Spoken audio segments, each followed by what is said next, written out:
You'll see the mission view screen. See, sorry, I drew a clown's character from earlier, so.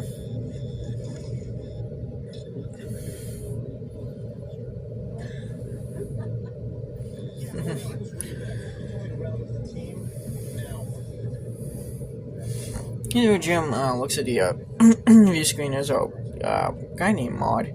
Here's where to get Terry, Woody, and the other guy, Phil. Phil. His name's Phil.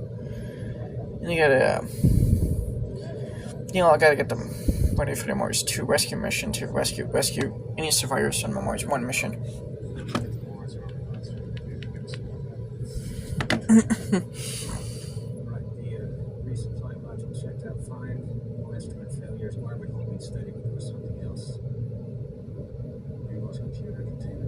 There's something really pretty here right there.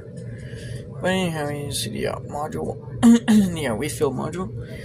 Relation module. Now, this is exactly identical to the. Actually, this is pretty much a recreation of what you find at the Mission to Mars ride at. Now, the Mission to Mars ride at Disneyland, it actually ended up closing after this movie came out because of the movie's failure. But I think it did. But I think Disney, later reopened it in late 2000s, but it didn't do too well. Rebranding, so I think I'm not too familiar with the Mission to Mars, because I don't think it's actually at Disney's Epcot anymore. Yeah, it's not at Disney's Epcot anymore. Now, this movie, of course, came out the same year as Red Planet. Now, both of those movies were massive flops. Actually, both of those were pretty big box office flops. This one was a way bigger flop than Red Planet, because this one really actually lost Touchstone Pictures over $75 million. It was actually a pretty huge flop. Over $75 million. It almost had over $75 million box office loss. Red Planet didn't lose as much. Red Planet was actually such a. And Mission Mars was such a flop that it actually nearly ruined Brian De Palma's directorial career.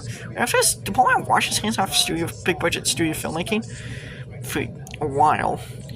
He then followed us up with privately funded independent films, like the film Fatale with Tom Benner's Rebecca Romaine, which, by the way, was an independently funded film as well. He then returned to studio pictures with Black Dahlia, but that was kind of a low-budget movie. And that movie, unfortunately, didn't do too well either. Even though it actually got pretty good reviews from critics. Even though it was met with largely positive reviews from critics. But that movie just didn't really do too well at the box office.